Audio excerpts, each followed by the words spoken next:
Hello, dear students. Jai Sri Swaminarayan. I am Mayur. I am your environment subject teacher for standard 5th. Dear students, I hope you and your family doing well. Now, dear student, today we will learn about chapter number 9, Land. Maganbai, after taking his dinner, sat for watching TV. The baby Zil come running to him. She said, Grandfather, tell me a story. Which story do you want to listen? Grandfather asked. The one which I enjoy the most, Zil said. Okay, said the grandfather and began the story.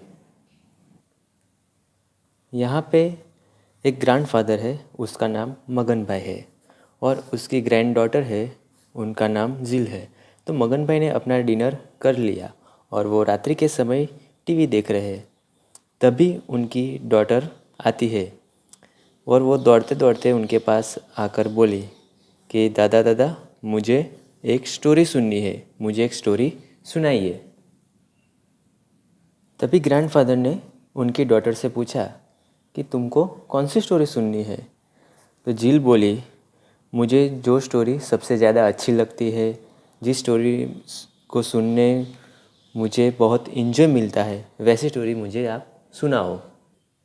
फिर grandfather ने story सुनाना start किया। There was a small village. A potter named Maganbai stayed here. Every day he brings soil from the lake and prepare pots and bowls, etc.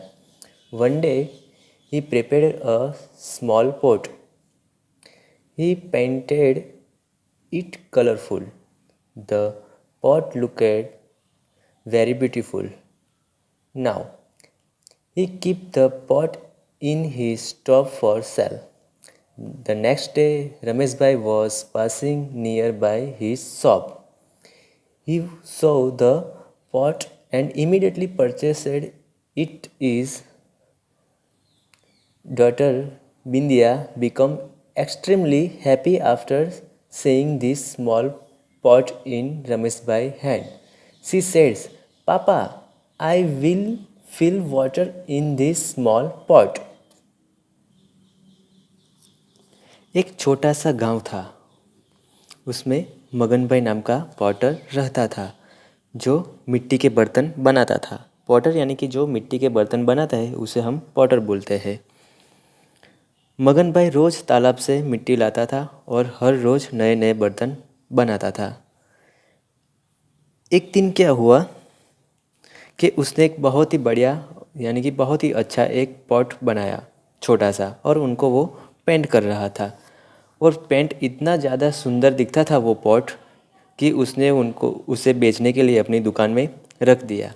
फिर क्या हुआ, एक दिन मगन भाई वहाँ से उनकी शॉप से गुज़र रहे थे और मगन भाई की नज़र उस पॉट पे पड़ी और उन्हें देखते ही वो पॉट उनको इतना पसंद आ गया कि उसने उस पॉट को तुरंत खरीद लिया। रमेश भाई की एक बेटी थी। उसने अपने पापा के हाथ में ये पॉट देखकर बहुत ही खुश हो गई और वो बोली, पापा मैं हर रोज़ इस छोटे से पॉट में पानी भरूंगी। ओके सर रमेश भाई। रमेश भाई ने कहा, अच्छा ठीक है, तुम उसमें पानी भरना। Now everyday Bindiya fills water using this small pot. One day the pot slipped from her hands. It fell down and broken into pieces. Heartbroken Bindya collected the pieces and kept them Bindya the behind the house. Ramesh भाई की जो daughter है उसका नाम है बिंदिया, और बिंदिया हर रोज़ इस छोटे से पॉट से पानी भरती है। एक दिन क्या हुआ, एक दिन उसके हाथ से वो पॉट फिसल गया यानी कि वो नीचे गिर गया और पॉट के छोटे छोटे टुकड़े हो गए। ये सब देख के बिंदिया बहुत दुखी हो गई।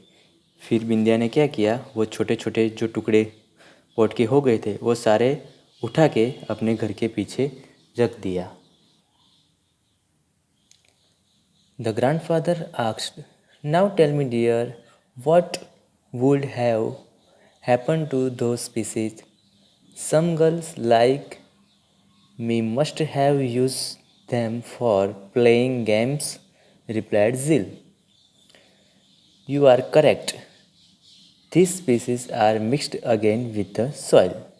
Hearing this, confused Zil asked, what other things get mixed in the soil? अब मगन भाई है वो उसकी ग्रैंड डॉटर से पूछते हैं कि बताओ, बिंदिया वो पॉट के टुकड़े को घर के पीछे रख कर आई है, अब उसका क्या होगा? जिल ने कहा कि मेरी तरह कुछ लड़कियां उससे खेलेंगी। हाँ, तुम बिल्कुल ठीक कह रही हो। वो लड़कियां खेलने के लिए यूज़ करती है और कुछ टुकड़े हैं वो मिट्टी के साथ भी मिक्स हो जाते हैं। दादाजी की बात सुनकर वो कंफ्यूज हो जाती है और पूछती है कि ऐसी कौन कौन सी चीज़ें हैं जो मिट्टी के साथ मिक्स हो जाती है। तब दादाजी ने कहा कि ऐसी काफ़ी सारी चीज़ें हैं जो मिट्टी के साथ मिक्स हो जाती है और वो फिर से नई भी बन सकती है। डियर स्टूडेंट्स, हमारे यहाँ डिफरेंट डिफरेंट टाइप की सॉइल देखी जाती है। Based on the colour of soil, based on the components of the soil. Now first one is type of soil on the basis of color. Generally the soil can be classified on the basis of its color. Soil which is red in color is known as red soil. If black in colors, then black soil, and if brown in color, it's is known as a brown soil. Generally soil को उसके colour से classify किया जाता है। अगर कोई ज़मीन है उसका रंग रेड है तो उसे रेड सॉइल बोलते हैं। अगर कोई ज़मीन है उसका रंग ब्लैक है तो उसे ब्लैक सॉइल कहते हैं। और अगर कोई ज़मीन ब्राउन है, उसका रंग ब्राउन है तो उसे ब्राउन सॉइल कहते हैं। Second thing, types of soil on the basis of its components. Sandy soil.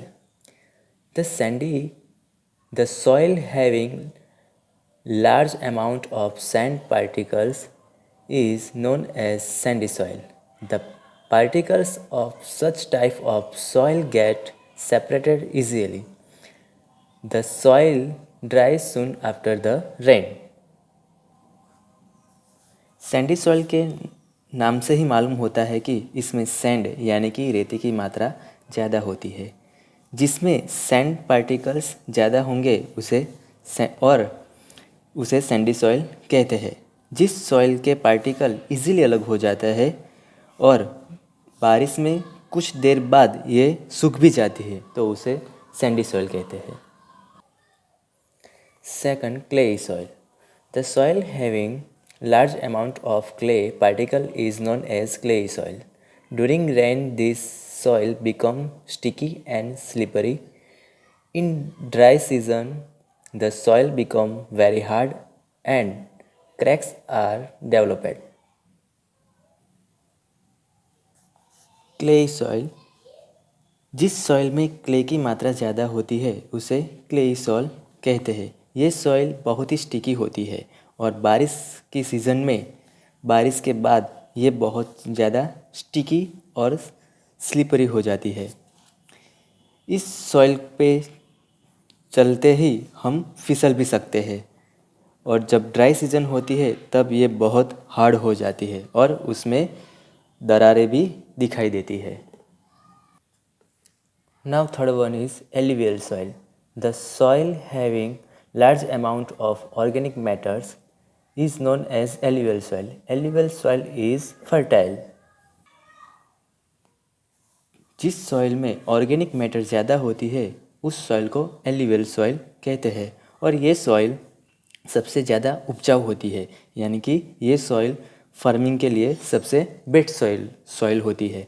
Thank you dear students, stay home, stay safe.